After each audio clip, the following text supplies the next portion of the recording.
ลาดังหอยโอ้ปูตัวใหญ่ๆนิบซะเขาตีแบบ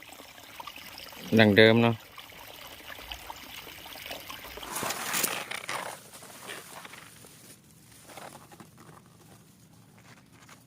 นี่ก็มีทุกคนโอ้ตัวนี้บวกใหญ่นึง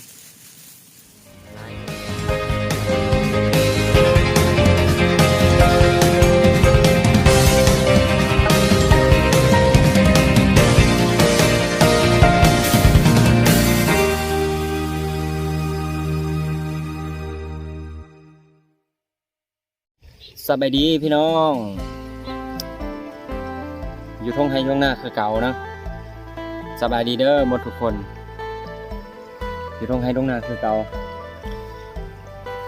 มื้อนี้เฮามาหน้าเองเนาะ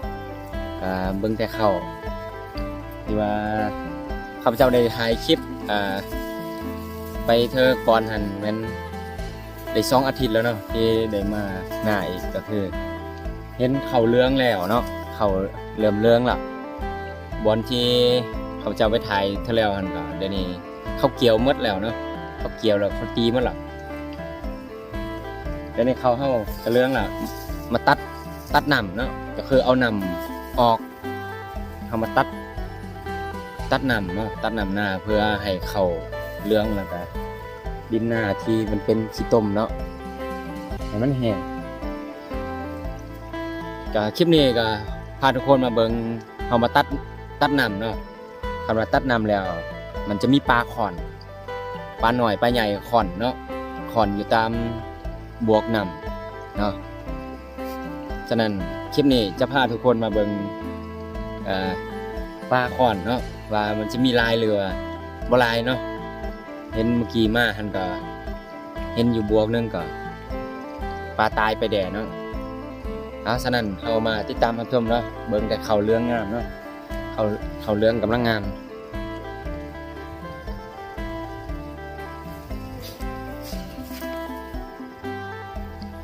ไปติดตามรับชมเนาะทุกคน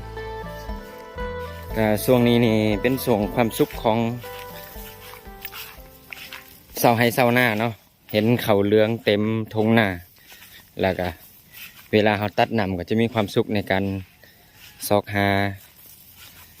ปลาเนาะเอาปลามากินก็คือปลาขอนนี่แหละจะได้ปลาลายเนาะช่วงนี้เป็นการตัดนำจับปลาแบบง่ายๆเนาะนี่อันนี้เป็นเขาเนาะยังเคี้ยวอยู่นี่เป็นเขาทางเขาข้าพเจ้าเนาะเรื่องละเดี๋ยวเราไปซอกบอนปลาขอนเบิ่งเนาะนี่ยังมีนำอยู่เนาะเห็นนะปลาลอยอยู่ตามนำ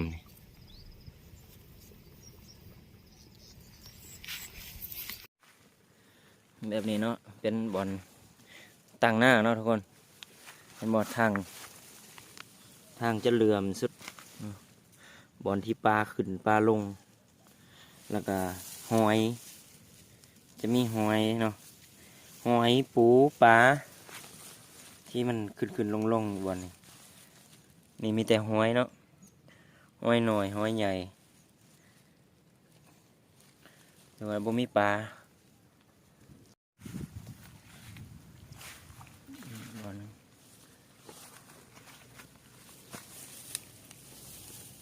นี่ก็จะมีปลาหน่อยปลาว่าใหญ่นะหอยลายเสร็จปลาหน่อยเนาะทุกคน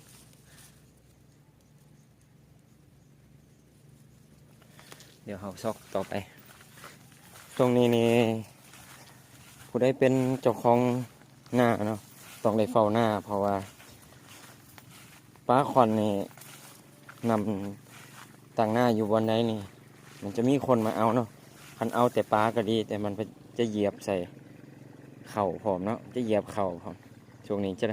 ได้เฝ้าหน้าโอ้นี่ทุกคนปลาโท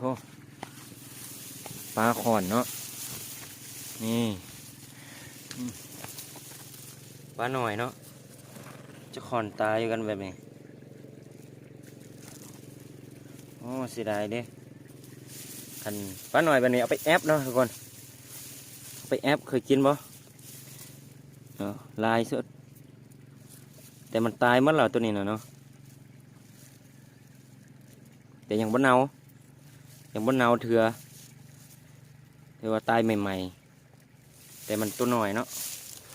ตัวหน่อยเกินไปโอ้ถือว่าให้นี่ลายเนาะ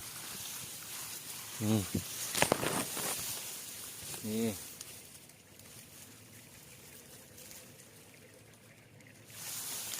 ลายอยู่ทุกคนเดี๋ยวให้เบิ่งไกลๆนะไกล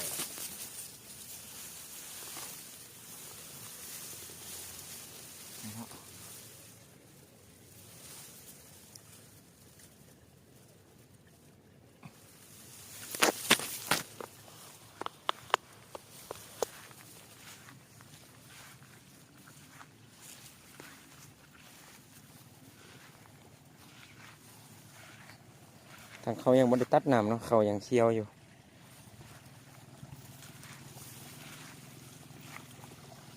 โอ้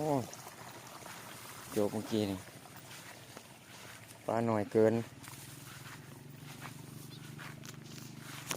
โอ้ซอกต่อเนาะแต่ว่าไม่ได้เอาปลาเอาซอกเบิ่งซื้อเมื่อกี้เห็นเราบ่อนหนึ่ง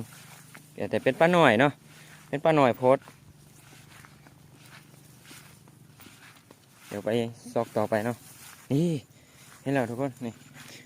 เรืออยู่หอยตีนปลาขอนอยู่นำหอยตีนเนาะนี่ยังว่าตายนี่ก็มีอีก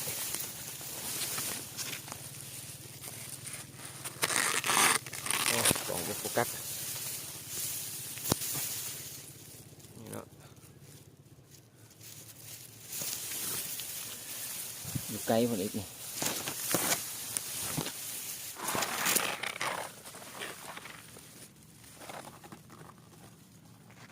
แต่ว่ายังบ่ตายเนาะยังดีนอยู่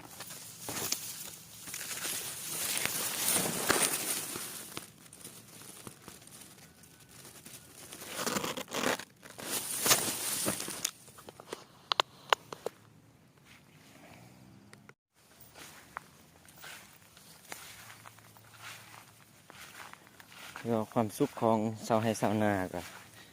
ช่วงนี้จะได้กินปลาแล้วก็เห็นเขาหน้างามเหลืองเต็มท้องหน้าเนาะนี่พี่น้องเอ้ยนี่แต่ว่าปลาขอนช่วงฤดูปลาขอนเนาะ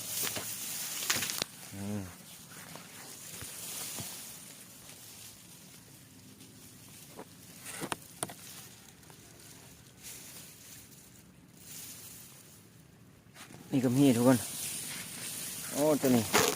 บวกใหญ่นึงลายอยู่โอ้เสียดายเด้เนาะ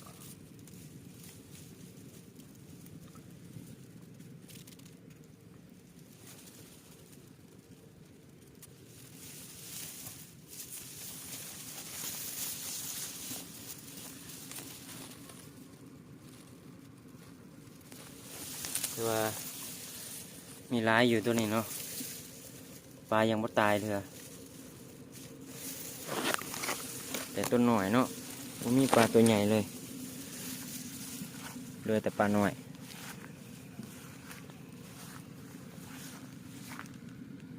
เดี๋ยวเขาซอกต่อไปเนาะอ๋อนี่ยังมีน้ำอยู่เนาะ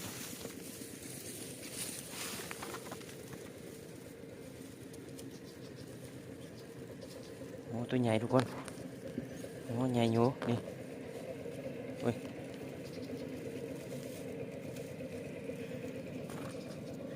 ใหญ่กว่าบ่สำแขนก็ประมาณนิ้วนึงเนาะประมาณนิ้วเดียวปลาสำนิ้วมือจะเป็นปลาคอหรือว่าปลากัง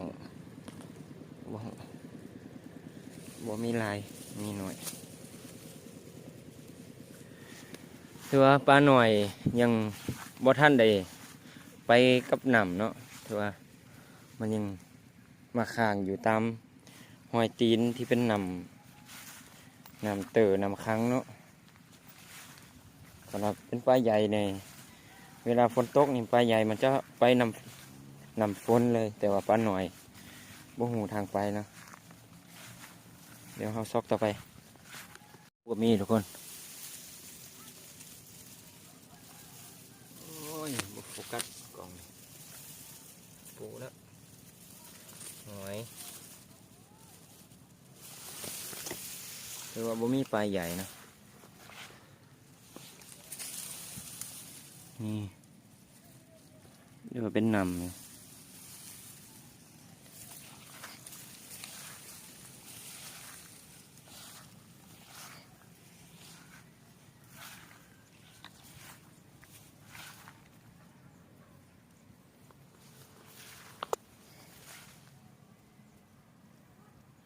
วิ่งงู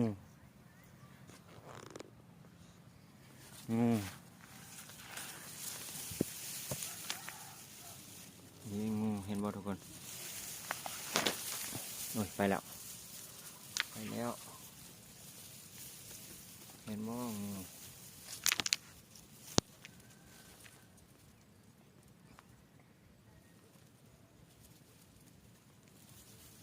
เขาเดี๋ยวเขาหน้าเขาเนี่ยนำ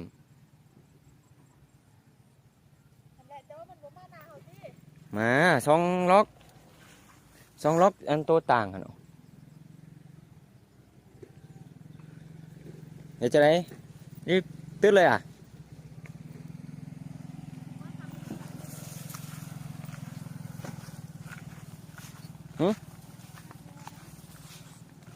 ตุ้ยนุยนี่นี่จวนมาเลยกี่บ่มา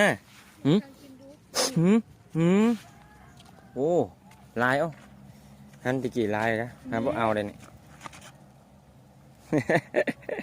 เฮ้ยวันละนิบโซ่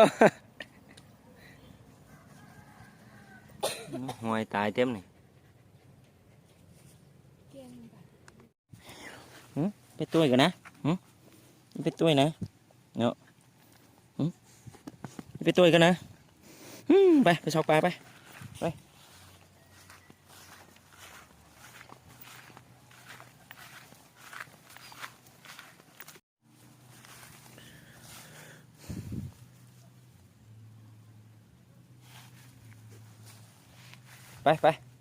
เอาไปทางหน้าไป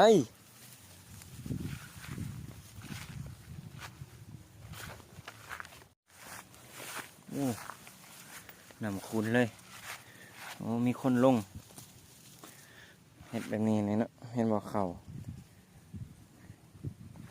าลมมัดนี่ดุยปลาดุยนี่โอ้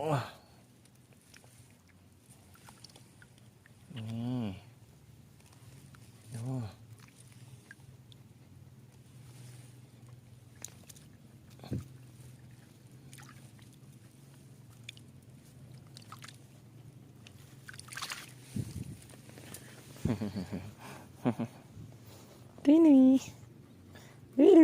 ดูดุยไป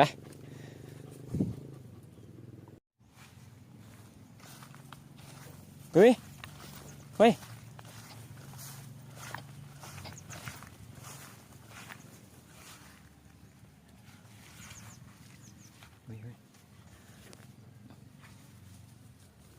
มีร้าย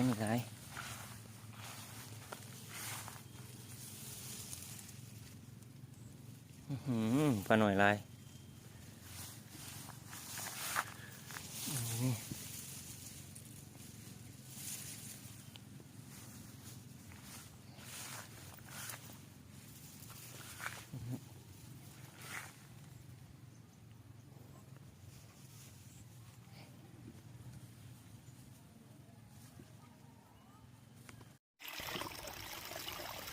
อันนี้เนาะที่ข้าพเจ้าเลยว่าหน้าเขาเรื่องก่อนนั่นเลยนะเขาตีแล้วนะเขาเกี่ยวแล้วเขาตีแบบดังเดิมเนาะบ่ใส่โฮโมถือว่าตีด้วยไม้เขาเกี่ยวแล้วเนาะ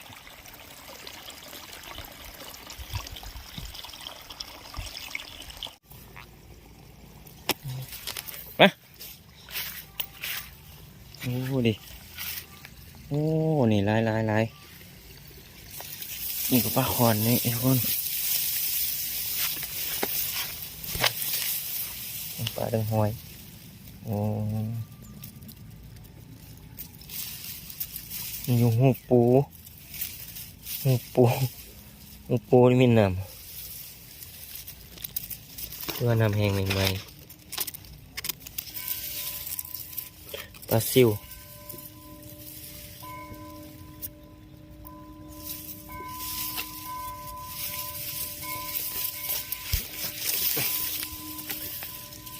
ปู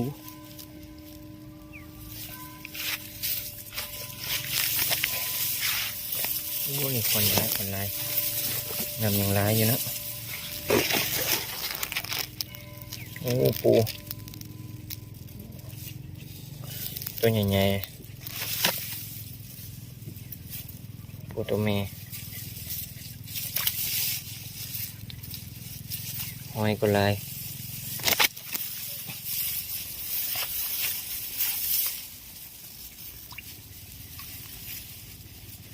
ปลาก็มีอยู่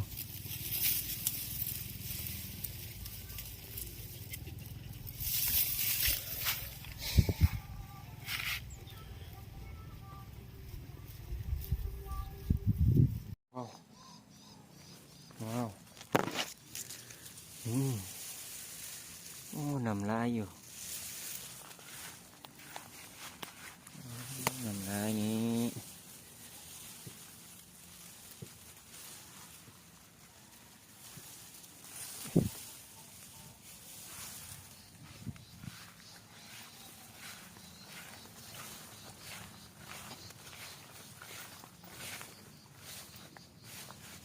ร่องนี้ก็ยังมีน้ำอยู่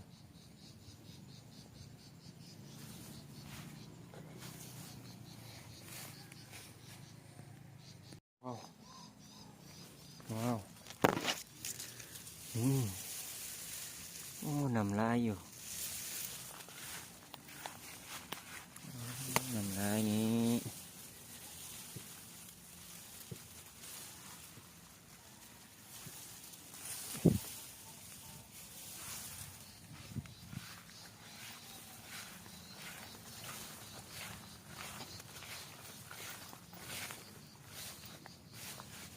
ร่องนี้ก็ยังมีน้ำอยู่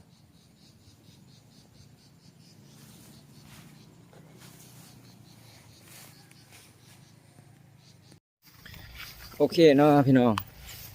ก็ถือว่าได้ซอก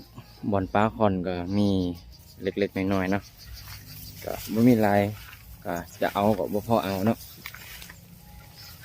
กะไว้อยู่กลางนาซะเนาะเป็นปุยเป็นหยังไปถือว่าเขากำลังเรืองงามเนาะเขากำลังงามโอเคถือว่าจะได้ปิดคลิปไปเพียงเท่านี้เนาะใครชอบคลิปนี้ก็กดแชร์กดไลค์กดติดใจให้ได้เนาะเป็นกำลังใจการเฮ็ดคลิปต่อๆไปเนาะเอาถือว่าจะได้ปิดคลิปไปเพียงเท่านี้กันเนาะบ๊ายบาย